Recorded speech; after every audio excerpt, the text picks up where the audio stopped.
And I knew it was going to take time. I just didn't know how much time. But I think in this online space, this Amazon world, we all just think like people just like blow up on TikTok or they blow up on Instagram. And like that can happen, but man, is that so rare. Like this was a slow build. It was consistently showing up, consistently posting, consistently building my email list. But man, we have been grinding for 9 years.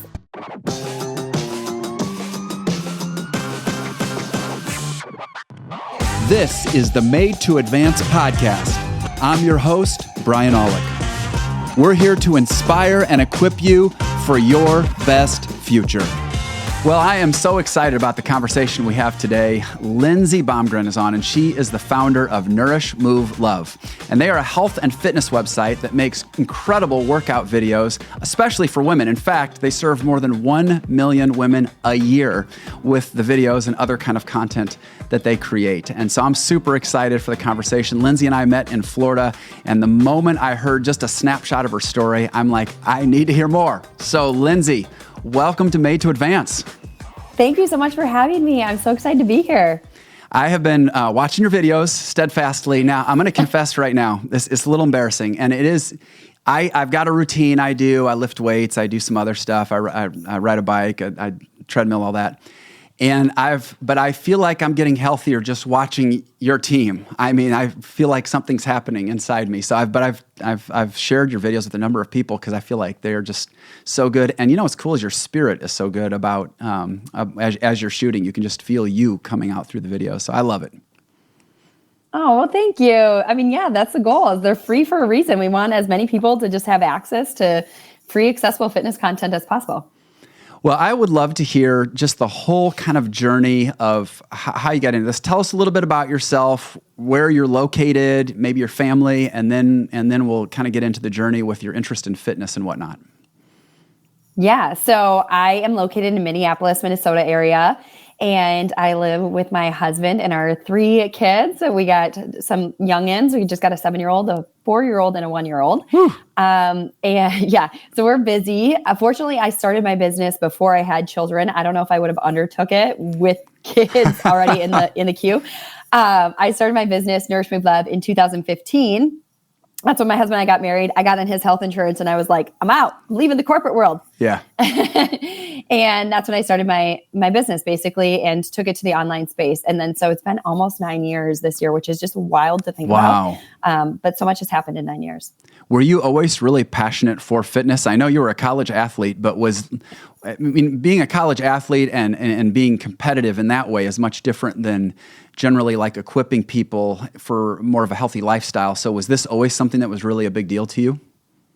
Yeah. I mean, I loved health and fitness my whole life. Like you said, I played sports, went on to play in college, and then kind of graduated from that and went to a desk job. And it was like the first time in my life, fitness was no longer a priority, and it kind of fell to the back burner.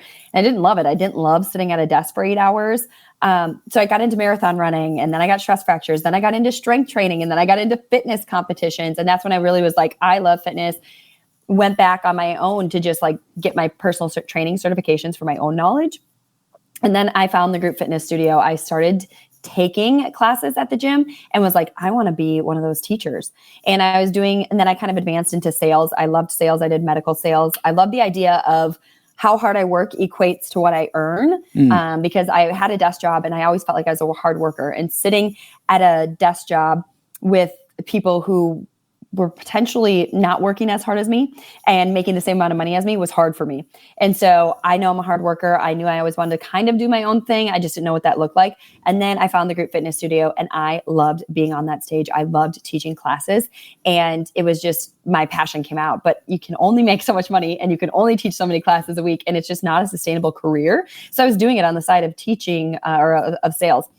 But I knew that in some way, shape, or form, I wanted to eventually make that my career. And so taking it to the online space was how I did that.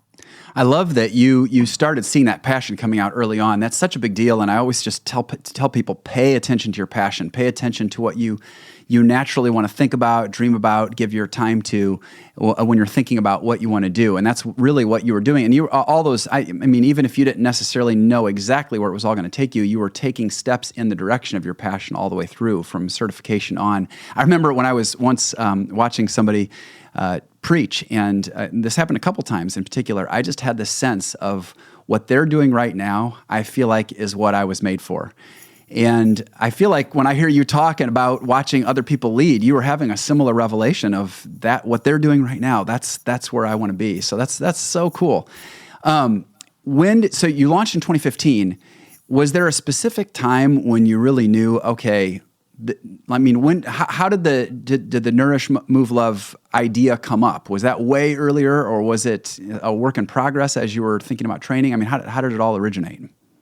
Yeah, so I was in sales, medical device sales, and I had a lot of contacts with employee health because I was doing trainings on how to use these overhead ceiling lifts I was selling and equipment I was selling to nurses. And so originally I was going to do corporate fitness, and I was like, I could go into these hospitals and do, classes with all these nurses, with staff. And that was kind of my original envision. And originally it was like Moxie Strength and Nutrition when I was initially starting. But then I saw all these food bloggers in the online space. And I don't know, have you ever heard of or read the book Blue Ocean Strategy? I've heard it talked about so many times that I feel like I've read it, but I unfortunately cannot claim to have read it. Okay, so I read that book, just part of my sales. I've always been like a kind of a self-help book junkie, love that stuff.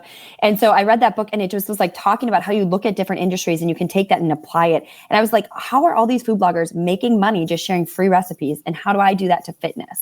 And no one else is doing that in fitness. And still to this day, really no one else is doing that in fitness. And that's what we decided to do. So I set out basically to create a blog for fitness and do workout videos. Not the smartest business idea, because food bloggers just took a picture. At the time, video wasn't as popular. They were taking a picture, sharing a recipe.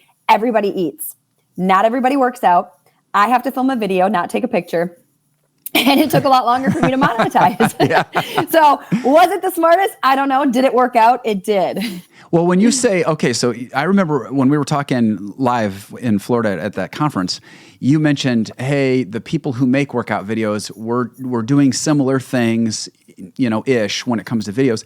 But just now you said not a lot of people are doing, so help me understand what you meant by that when you said not a lot of people are doing specifically what as compared to other people who make videos for working out.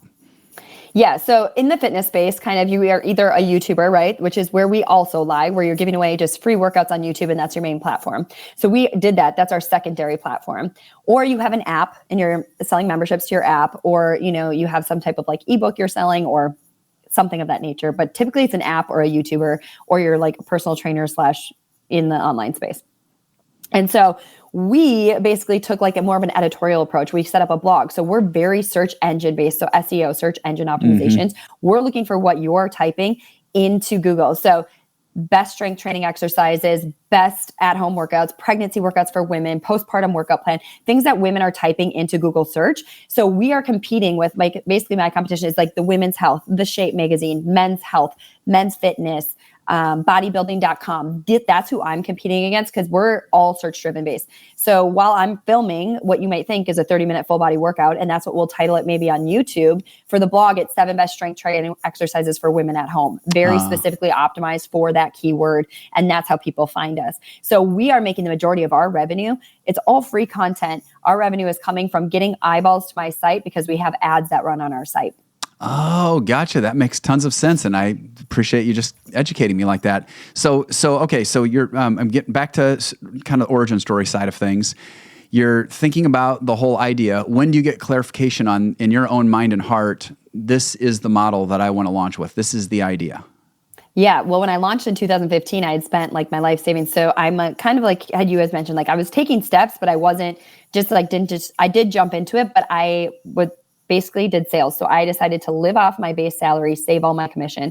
I had it set aside. I knew when to start the company. When I started the company in 2015, we set out, we were like, I was just sharing willy-nilly workouts, but I actually filmed a DVD series, if that's going to date me. Filmed workout DVDs to sell, because at the time people were still buying P90X, the workout DVDs. I wanted to be the next Tony Horton. And so I was selling these workout DVDs, and I was like, well, that's not going to get me too far, but at least I had a product, or I had something to give people while I was building up this free content on the side. And then fortunately, the DVDs kind of like led me to meet people, because I actually ended up selling that whole program that I filmed on DVD to someone else, an online publisher who had an app at the time. She took all my DVDs. Then I started filming workouts for her. I mean, I was doing anything, you name it. I was freelancing. I was shopping for people, meal planning for people. I was freelance writing for a women's health magazine. And I'm like competing against myself in these articles that I wrote as a freelancer. Huh. And then I was a perfect size medium for Target. So I was a fit model for Target. I modeled cat bracelets at 3 a.m. on Shop HQ and Evine Live, like online shopping networks. I did everything to make it work. But basically... Yeah. Why were you doing all that? I mean, was it like, so because I want to hit a certain income threshold, or was it more like I'm just trying to get in myself in every possible space that will help the business flourish? Or why so many different things? I am money motivated. So I felt like I needed to have an income coming in. I told my husband I'm quitting my job, and then all of a sudden I'm not making any money. And I had this really awesome medical sales job, and then I went to nothing. And it takes money to grow a business. And I knew that. I didn't just want to I wanted to hire a videographer. I wanted to get the better equipment. I wanted to do the things. So I wanted to have revenue coming in at the same time. So that was kind of like my way to get revenue coming in while I was building this on the side. So it was that. And honestly, part of it is a God thing. I'm like a yes person, but by doing these, I met the person who bought my workout DVDs and bought my programs by being her fit model on Shop HQ. Like, I'm just a networker by nature. I love getting my name out there. I love connecting. And that led me to meet so many awesome people that eventually helped grow my business. So I'm glad I did it. Yeah, right. But I was tired in the moment. Yeah. Well, it reminds me of that axiom, you can't steer a parked car, or it's hard to steer a parked car at least. You're not going to go anywhere. And it feels like you as a car, man, you are moving. So then as far as new opportunities and places to go, I mean, there's just connections happening, and good things lead to good things. So that's really cool. So you launch in 2015. When did you first start seeing, I mean, one of the things when we spoke earlier, you just talked about the journey of perseverance it was to see the site and videos get the traction that you were hoping for. So tell me about that journey from launching to, okay, we're actually seeing some really good traction, and you're super encouraged. And did you have down days, or was it like, no, this is kind of going the way I expected? Yeah, definitely not. I thought I was going to replace my 6-figure sales income in a year. That did not happen in any way, shape, or form.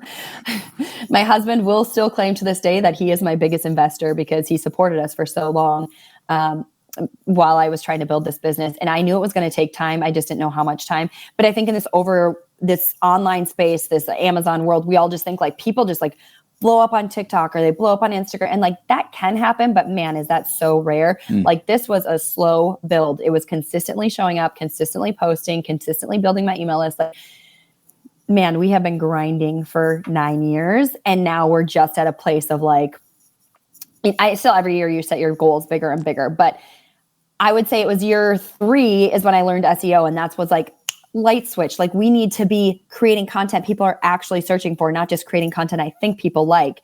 And then SEO, we invested in that. So my kind of business model or my strategy since I've started the business has basically been, if there's something I don't know that is going to help benefit my business, I will try to outsource it to an expert for 3 to 6 months, learn how they do it, and then take it back in-house. So we did that with SEO. And then we did that with Pinterest because that's where the majority of our traffic was coming from at the time.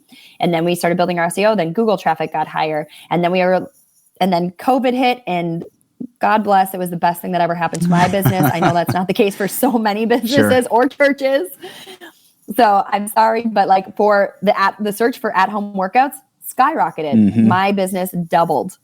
Wow. And then it just kept doubling from there. And that's when we really dove into YouTube. I kicked myself that we didn't do YouTube sooner. That's when we started YouTube and learned it. And that's a whole different ball game, a whole different basket of eggs from SEO and thumbnails and the gamut.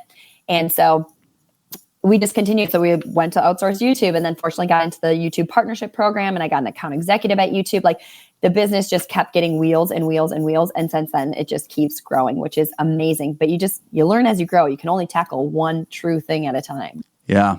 Well, I remember you saying the time that came when you truly were able to hire your first team member. When was that it wasn't just you on paid staff? I'm sure you involved other people and you had some contractors, but when it was like, this person is a paid employee of our organization, when did that happen?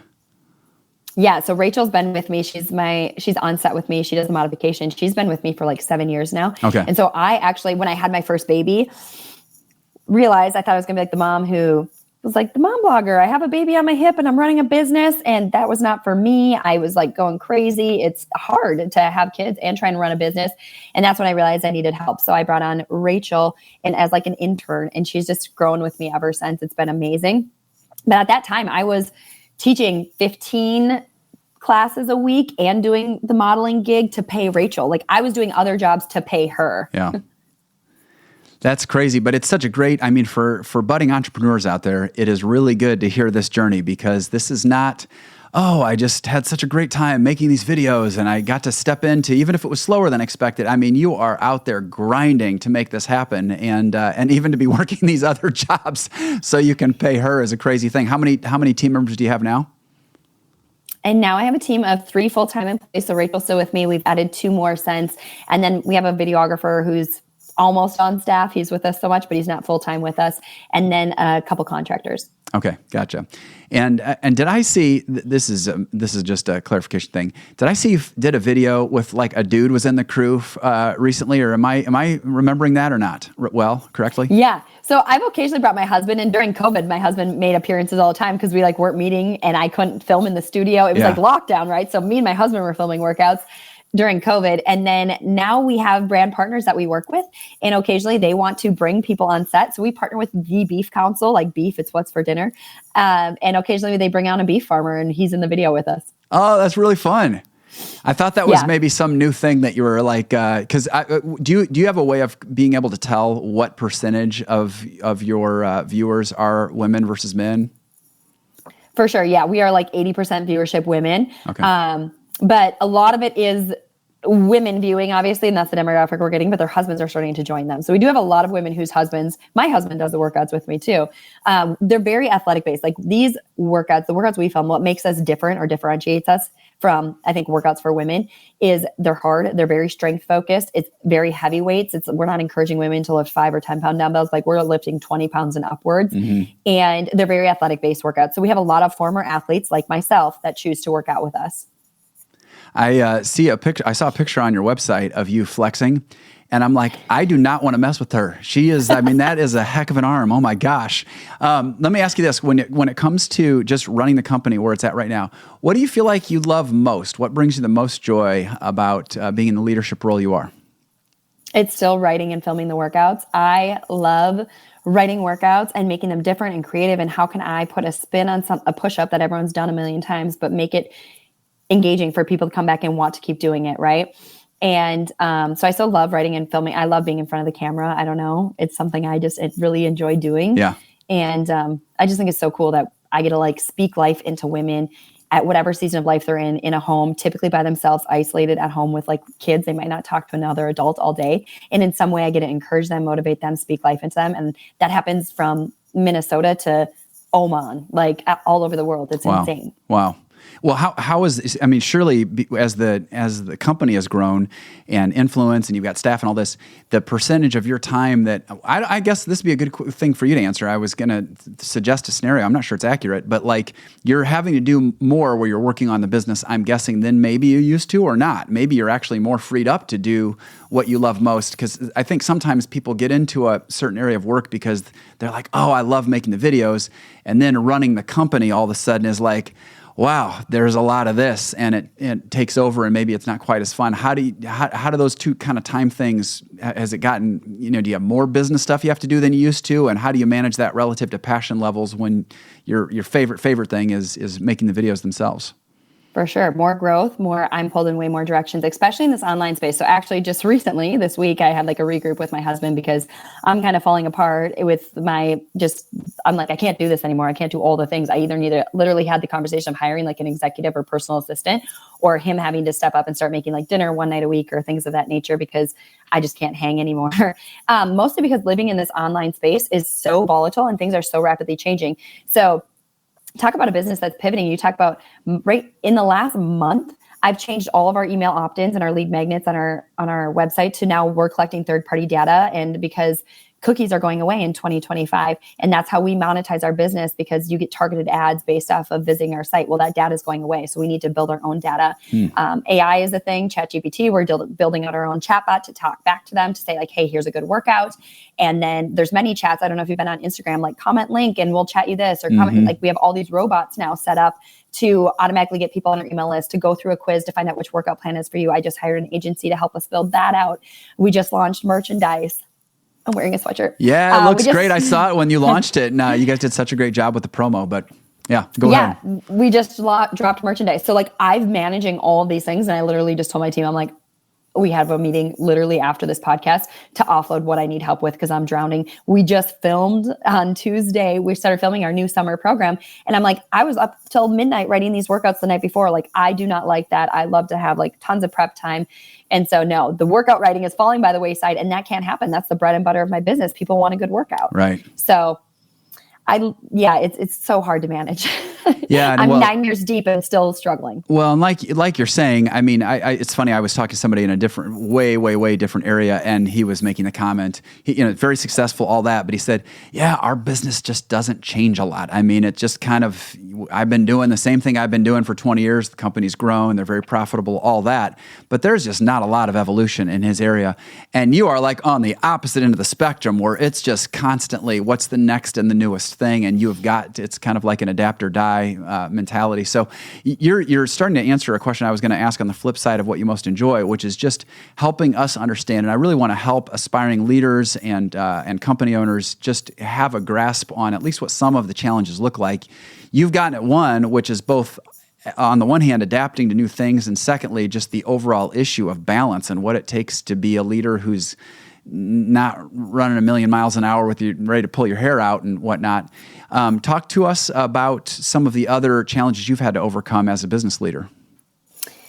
Yeah, I mean, growth is always scary. I think anytime you add to your team as a small company, you're like scared. I'm like, this is a salary I got to pay. This is someone's livelihood, and how are we gonna make this up? And I've never regretted hiring someone. They've always paid for themselves. Like, it's always worked out.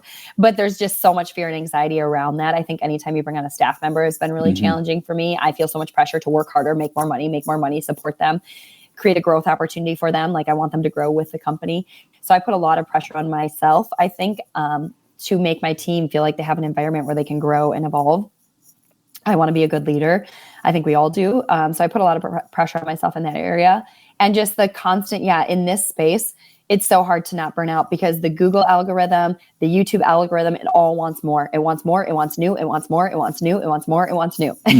And it's exhausting. And if you aren't doing this, I recently met with another business owner, and she was Christian, and we were talking. She's like, if you aren't doing this from a place of rest, knowing that God gave you this as your ministry, like this is your calling, and you're not spending time with him and asking him and like truly doing this from a place of rest, you will burn out, and you will. Any entrepreneur will. Like, it's just the grind. You will. And so like, I'm really trying to just continually approach like as a place of rest. Like, God gave me this. At the end of the day, I'm not curing cancer. If the workout doesn't go live, if we mess up, if some, deadlines are missed, like, the hard part too in pursuing this is like, so you talked about the whole reason behind this podcast is to inspire people, right? You want to inspire people with their stories, their God-given talents. I'm asking myself every day, how am I going to use the gifts God gave me to the best of my ability? I don't know why, but he made me good at teaching group fitness. I'm starting to see why, but he's blessed me with this platform. Like, I get to do this beautiful thing. And how do I live up to that potential? But then at the same time, not let the strangers, I broke my pinky. Sorry, you can see this. Oh yeah. How I'm trying to give you talking with my hands, how not to let the strangers on the internet become more important than the 5 people in my home. Wow. Like, I'm spending every vehicle ride trying to answer all these DMs because I want to get back to people and I want to live up to their potential and I want to give them the best customer service experience. But then I'm forgetting my family who I'm supposed to love and serve most. And so it's like this constant battle, I think, as a mom is how do I live up to my God-given talents and how do I not let the people on the internet become more important than my family? Well, that's such a good word. And even though you are in a unique space in so far as you have to kind of manage the online thing constantly, the reality is a lot of people are going to resonate when they hear you say that with they're thinking about their customers, they're thinking about all kinds of different opportunities they have and having to because it just bears saying, and you're saying it implicitly, if we are failing at home, we are failing no matter how much our business is succeeding. And I'm so grateful and glad that you have that level of clarity, because then it means you have conversations like you're having right now. How do I structure my life in such a way that it is a little bit more sustainable while we're growing? Do you have, I know you mentioned the conversation with another person who it sounds like is maybe a YouTuber, but do you have people in your life where you can, is there a model out there of the person who does something similar to you and you go, they live a great life? I mean, is it possible to do, or is it just like, this is, signing up for insanity? I think it's just a constant ebb and flow of like, it's so crazy. The YouTube space is so saturated, but honestly, the more I get into it and I get put into these YouTube pods, it's really amazing. I'm learning from people.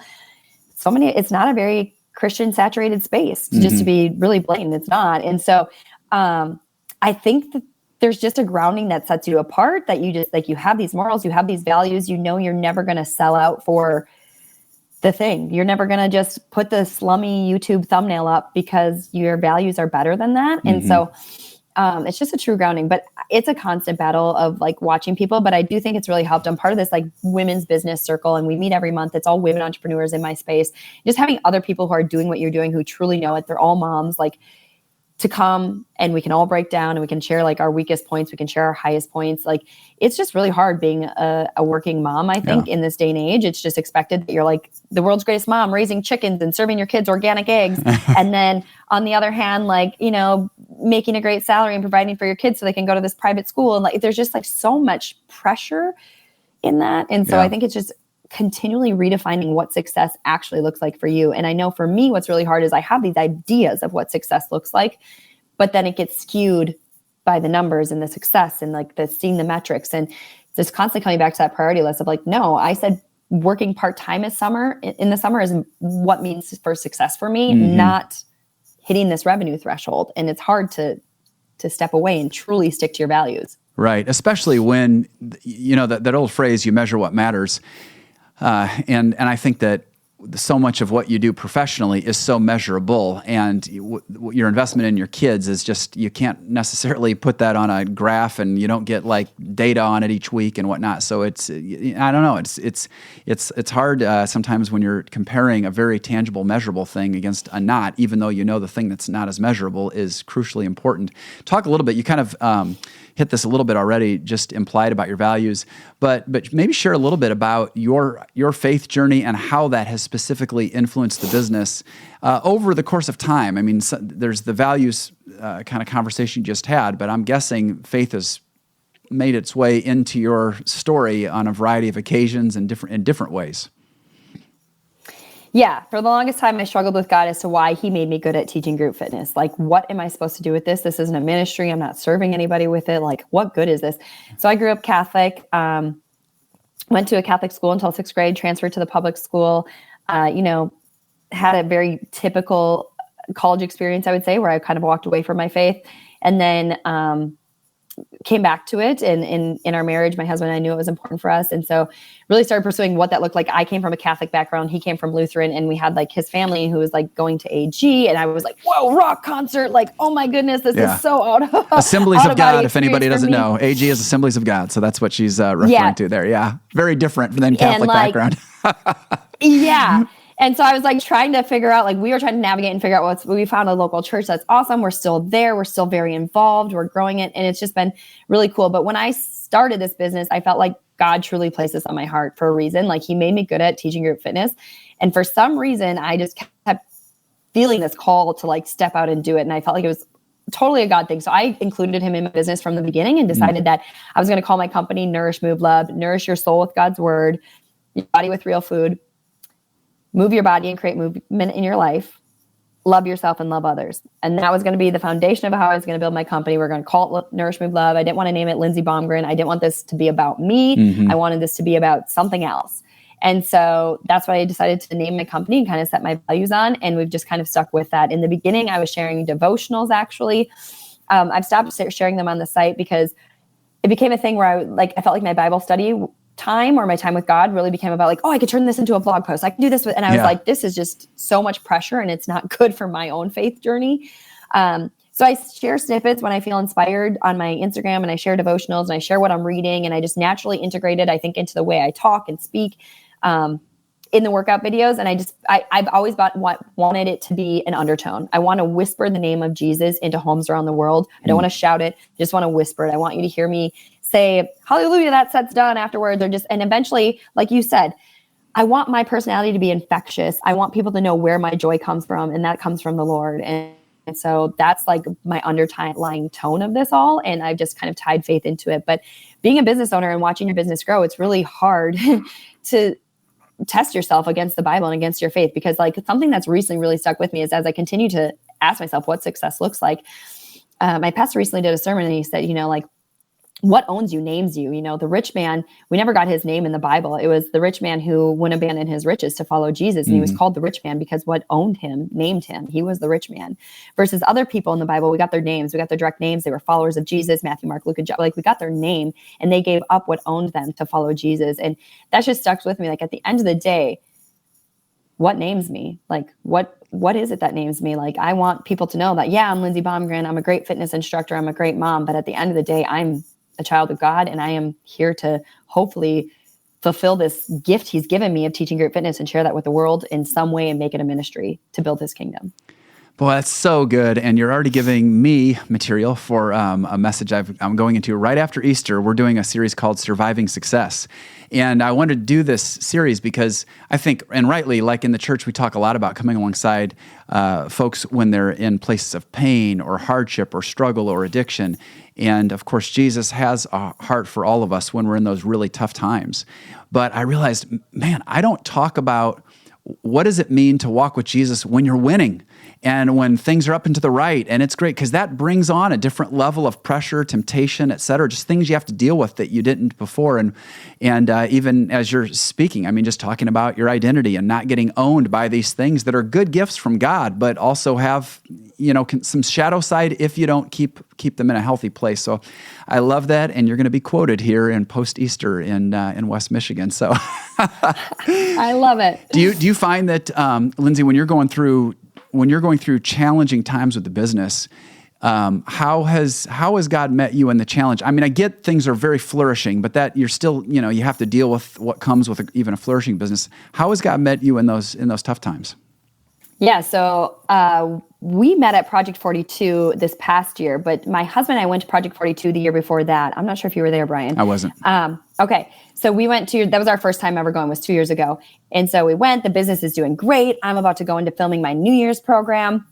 I was actually testing it with some of the women at Project 42, like things were going good, but I was also in a tough season. I had a 6-month-old. He was my third baby. I got two, I'm trying to balance being the mom and being the whatever, got the baby on my hip all the time and grow a business and be a great mom. Like, I've always struggled with that. And every day I question, am I doing the right thing, putting my kids at daycare? Am I doing the right thing? Like, should I be spending more time with them? That's the whole reason I built this business. It's just a constant struggle. But anyways, my husband and I, as my business was growing, we decided to give the largest charitable contribution we've ever given to Project 42. We felt really awesome about it, and it was a little bit of sacrificial. And I came home from that event, and I was like, we're going into New Year's. We're going to crush. I'm going to make that money back in an instant. And then I tore my meniscus filming that program. Oh. And as someone who works out for a living, having knee surgery and being put in a knee brace isn't really exactly great for your business. Right.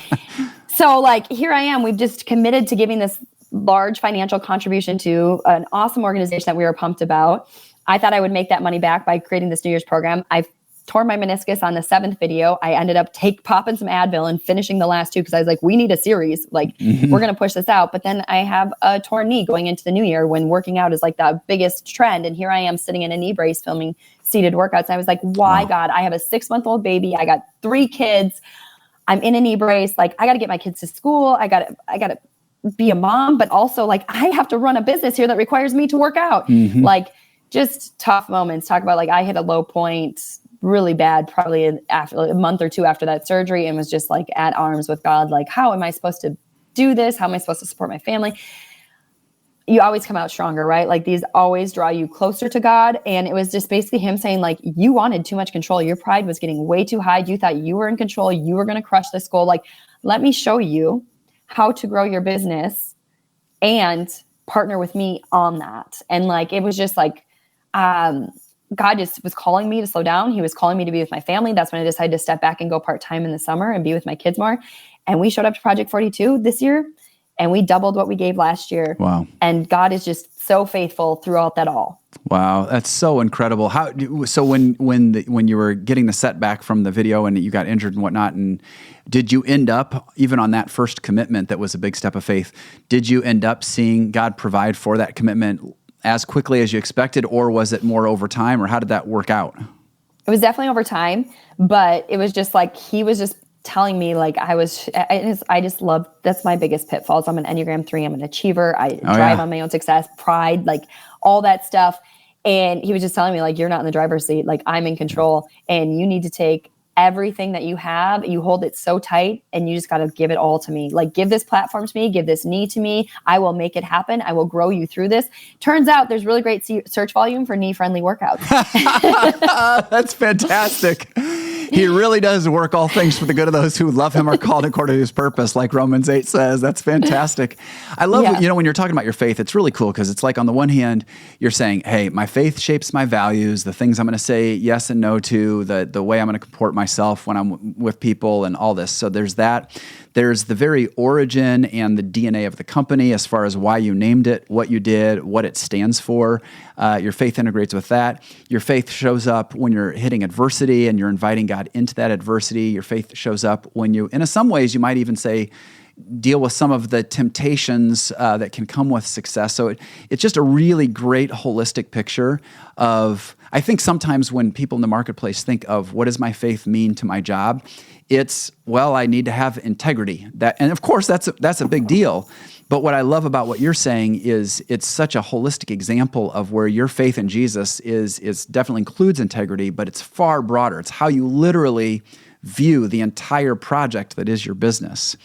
And I don't know if this is a good place to read it, but I had this quote that I grabbed from your website, and it is literally my favorite thing I read on your website. I'm sure there are many things that are wonderful, but this is, I think it reflects your values, and so I'm going to read it now. I love this. Here's the excerpt. I don't film workout videos to give you six-pack abs or a nice butt. I film workout videos because I know fitness makes me a better wife, mother, friend, and human, and I want to share that with you. So beautiful. Anything you want to comment on that in particular? Yeah, I mean, I think it's really cool the amount of women we get who reach out and just are like, I switched from this platform to yours or whatever it is because of your modest dressed, your, not swearing in your workouts, just keeping it clean. Like I feel comfortable working out in front of you, in front of my husband. I don't want him looking at this other female body that's like dressed in a bikini working out, as well as my like 12-year-old son or my 3-year-old daughter. And I think that's just something that has kind of set us apart in this sweaty, selfie, six-packy, very like, you're doing this for summer arms, you're doing this for your butt, you're doing, like our whole motto and like is to educate women. Like, no, you're doing this so you can pick your kid up out of the crib. You're doing this so that you can run and sprint against your son at a football game, or you're doing this because you need to have, strong hips in order to bear children. Like, we're just like, it's so much more. And it's really brought into like a functional space of like, God gave you this beautiful body and he gave you two awesome, like if you're able body, you got two working legs, you got, two working arms, like Proverbs 31, she dresses herself in strength and makes her arms strong. Verse 17, like, that's just like what we're called to do is be strong women so that we can better serve our household and our community, like the Proverbs 31 wife. That's so good. Do you find, for me, when I first started working out, which is a long time ago now, and I'm just I love working out. It's part of 6 out of 7 days out of a week for me. But when I first started working out, I felt like spiritually, I just felt more tuned in. I felt more self-disciplined. I felt closer to God. Sometimes when I'm on the treadmill, honestly, those are some of the times I've had the most kind of spiritually transformative moments. I'll preach while I'm on the treadmill. I'll practice my sermons, and then I'll dictate insights because it's just weird. Like the working out thing somehow is unlocking something in me. Does that sound crazy to you, or do you experience anything like that, or do other people? No, I think 100%. I think people run, like I love running for mental clarity and like love running, like moving your body, breathing, feeling your heart. Like there's something about that paired with like mental clarity, going on a walk a lot. That's why people do prayer walks, right? Like you can just like feel like you're in God's nature and talk to him. But like for me, yeah, for sure. Like working out, I think it creates discipline, right? Like we have to build spiritual disciplines. You have to build physical disciplines, emotional disciplines. Like it just creates rhythm. It creates discipline. It teaches you that like hard work translates into all areas of your life. Spiritual discipline is hard work. And also like, so I think just having discipline, I think mental toughness carries into physical toughness, like doing things that physically challenge you carries over into mental strength, over into physical strength. I just think it allows you to realize that there's it's so humbling. Honestly, I love strength training because it humbles me every single day. I am humbled by the fact that my body has limitations. I need sleep and I need God. That's good. Let me ask, and this is a little bit circling back to something you said earlier. I just love the idea that your faith comes out as sort of this undercurrent, or as a whisper, I think is the word you use, like throughout all the programming you're doing. Do you end up ever having conversations with people? And I could see where maybe not so much, but where it happens to go someplace spiritually because of just how you present yourself, or not as much. Yeah, a lot of the conversations end up being in the online space. I love when I get to obviously chat in person with people, but I think a lot of it is the online space. And for me, it's sharing something as simple as, usually it's like a devotional that I'm reading or something, or a lot of times it's relating to moms who are just in the thick of it. And it's like a devotional that talks about like being in the mundane and sharing that. And like moms are just caught by that. And they're like, how do I want joy in this mundane season of motherhood or whatever it is. And so it's just sharing like a morning clip from my devotional, and then having people reach out and be like, what devotional is that? And a lot of it is just thinking back to like, where did I start? Like, I remember hanging out with people and they just listen to Christian music. And when I wasn't that far, I was like, they're weird, man. And now I'm the weird one. So like thinking back to like, what it was like, what are the first devotionals I read? I've had people reach out. It's so amazing. People reach out, they're desperate to know, or they don't know. And it's like, if I was to pick up the Bible for the first time, what book of the Bible should I read? And like, when I get asked that question, I'm like, that is like the coolest thing ever. Someone just asked us, they're going to read the Bible for the first time. Yeah. And just like stories like that, like if an opportunity to just continue to whisper and to continue to plant seeds and let God water it and grow it and do whatever he does with it. Beautiful. I love it. Well, I want to nerd out a little bit here. I know that not everybody listening is going to be into how do you make videos and how does all this work, but I don't know. I think it's fascinating to hear somebody's journey on when we see this like really cool, polished, well lit, everything's great video when I see them come up on Insta and stuff. But tell me, just like walk me through the journey of, it's okay, we're shooting a video. You already alluded to it. You've designed the workout. Frankly, I'm shocked when you said you could even finish it the night before. And then like, you've got a team up there that has to know the movement. So that's a whole nother thing. But when it actually comes to the mechanics of making any given workout, just walk us through what do you do? What's involved? Yeah, so because we have a videographer now at this point, when I started, I definitely didn't. It was me shooting on an iPhone, which goes to show you can do anything, because our most popular video on YouTube with like over 2 million views is shot on my iPhone when I was like 6 months postpartum. It's a diastasis recti, like teaching women how to bring their abs back together after having babies. So that's our most popular video, shot on my iPhone, no microphone, like horrible quality, but it's a need. It fulfilled a need, right? Yeah. So now we've progressed and I have a videographer, and in order to make it financially feasible, we have to film in bulk. So everything we do is in bulk. So we have shoot days. This last Tuesday, we had a shoot day, but before we even show up to that shoot day, we're very type A. I'm very type A.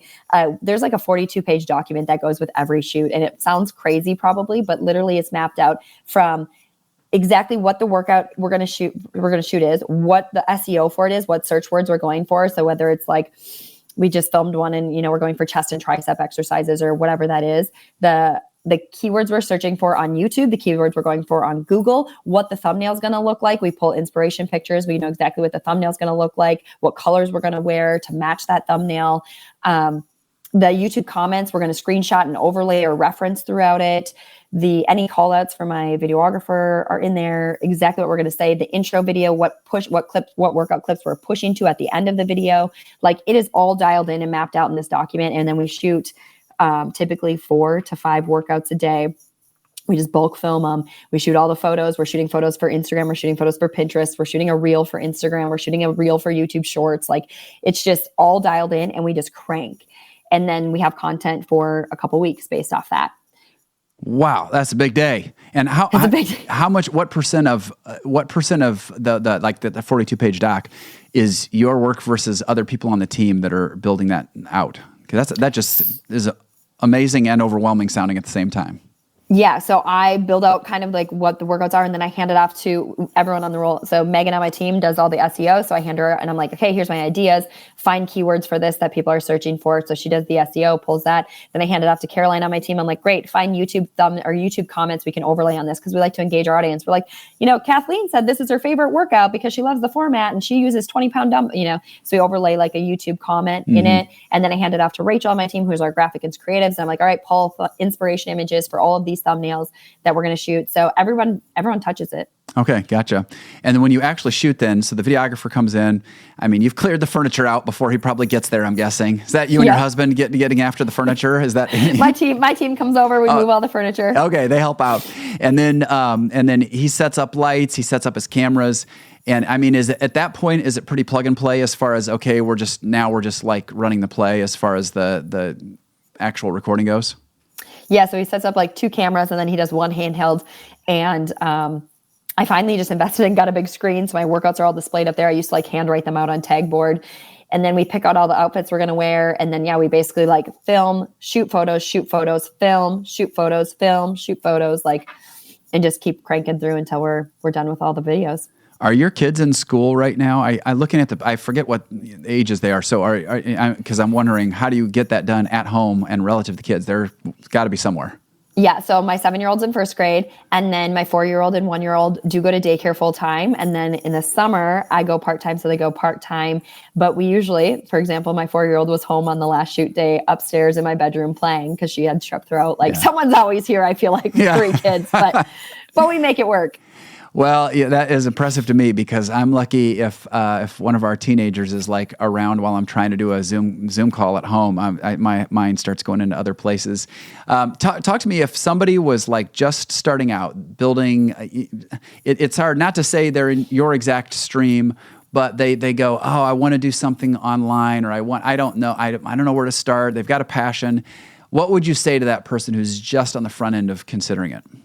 If you are building an online business, you start building an email list, because Instagram could kick you off tomorrow. YouTube could go away tomorrow. You don't own any of those subscribers or followers, but your email list you own. And that is our bread and butter. They're our most loyal followers. They're our most loyal purchasers. They're our most like they are my bread and butter. And that was something I learned early on and I implemented, and I'm so glad I did. And our email list just continues to grow. And so I know no matter what happens in my business, in this volatile online space, if cookies goes away, if we get kicked off YouTube, whatever happens, I own this list of people. I've built them. I can sell to them. Mm-hmm. Makes sense. And then another question I was going to ask, but with regard to the future, and you're kind of alluding even to this with what social media does or does not look like in the future, or YouTube does or does not look like. When you just dream about where the future of your business goes, I know earlier you were saying, hey, because so much changes in the marketplace at large, in some ways, you have to adapt and embrace the changes that are, in a sense, coming from the outside in. But do you have anything that you're like, man, these are just the things I get excited about that when I dream towards the business, one of which is that that probably you're building it up so it goes beyond you, I'm sure. But what do you think about and dream about when you think about the future? Yeah, it's so hard because like you said, things are so rapidly changing, but we'd love to continue to grow our YouTube presence. It's just YouTube is really fun for us. It's just fun because like a blog post requires so much work. Every blog post has SEO, pictures, pins, FAQs, like it's just, they're so in depth. How to do each exercise of a YouTube video. It's like we put the YouTube video up, we do a little SEO research, we write a description, a thumbnail, and boom. Like it's just like a lighter lift for us, and it's fun. And I like filming workouts. That's the funnest part. So YouTube is somewhere we're really investing this year. We launched merch for the first time. I never thought that would be part of my business.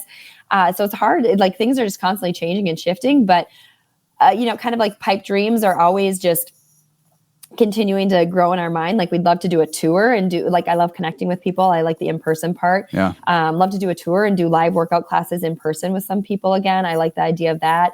Also love the idea of, just being able to expand and grow and potentially, I don't know. The options are, the hard part about the online space is that there's so many options. Options are endless. Every year we try to add like one revenue stream, but I'd also really love to, when I started this business, the whole reason I started it was to write a devotional book. I love writing. That's why I got into like blogging and writing online. And I was, chief editor of the yearbook. And that's what I was kind of like a sports person, but also a nerd in the writing space. And so I'd love to write a devotional at one point in my life. just on motherhood, business. I don't know what it is yet, but I'd love to write a devotional. Oh, you'd be so great at that. And now having drawn on so much experience, I mean, you would really be able to speak to people's hearts, having really been in the trenches with everything you've done. I think that would be fantastic. I'll tell you what, when you release it, I'm going to order 10 copies right off the bat and give them out to everybody I know that they'll be like, oh my gosh, Lindsey's got a devotional. But you've got to figure out how to do it all in a sustainable way. I guess that's the trick. So, hey, anything else, Lindsey, you'd like to share before we wrap up today? No, I mean, thanks so much for having me. This is so fun to chat with you. It's just so fun to get to share. I mean, I love this stuff. It's funny because everyone just thinks like, oh, we film a workout video and you're an influencer kind of. And I'm like, no, we're like a creator. This is a full-blown business. We work really hard. We're super strategic. So it's so fun to share that and chat like the behind the scenes of it with people because, I think the influencer space can get a bad rap. And I like to set that apart. Yeah, well, and that's the thing I feel like is as I've said all along here, and I think it's really come out in your comments, what you are doing, it really, like you feel your character, you feel your maturity, you feel your mission and how you communicate. And so even though like I'm maybe not right at the bullseye of your target market, I feel always encouraged when I see you doing what you're doing. And I love it. And like I said, I've shared it with other people now because there's still, as many people as follow you, there are still lots that have not yet heard, and that's why you're growing like you are. How many like followers or subscribers on YouTube? We're almost 500,000 on YouTube. Wow, that's amazing. And what about then like Insta and stuff like that? Yeah, I think we're at like 379 as of this morning, 379,000 and stuff. It's always, it's funny because it's like the followers it's never like YouTube we want to grow just because it's fun and stuff, but like the followers, it's always been more so like, I just think the coolest part is like how engaged of a community we have. Our problem, because like if you're in the search world like I am, is you want people finding you because they're typing something into Google. Well, so many people, we have so much direct traffic, which is really great, but people are literally typing in Nourish, Move, Love. So everyone's returning. So we have so much returning audience. I just love how loyal our audience is. And it's just been fun to like just truly cultivate like a community of people who want to work out together at home. And so that's just been cool. It's cool. Well, Lindsey, thanks for being on Made to Advance today, and keep up the great work. I can't wait to see how you guys continue to build and add layers and add new opportunities, and way to go. I really do just count it as such a gift to me that we met at that conference and that we could continue the conversation today. I know what you shared is going to inspire a whole lot of folks. They're going to get a little bit of behind the scenes, like, hey, she's doing her thing, the videos look great, the business is growing and all that, and it comes because there's a lot of grit, a lot of perseverance, a lot of work, but you're doing it out of a place of joy and passion, and that's what I know gets you up in the morning and says, all right, even if it means I got to figure out how to rebalance in some new ways, I want to keep doing what I'm doing because you love it and you know that God's using you. So thanks so much for being on Made to Advance, and hopefully we can talk soon. Thank you. Wow, what a great conversation with Lindsey. I didn't know what to do with myself, honestly, during that conversation. Right now, I feel like I need to both lift weights and work on search engine optimization at the same time. She's incredible. She's killing it. And I hope you check out her videos because they're really, really good. Great, helpful tools. Pass them along to your friends. But if this conversation has been encouraging to you, then please rate and review us. That helps us get the word out about our podcast. This has been a production of Engedi Church. We have more incredible conversations on the way. And so until our next episode, please know you were made to advance.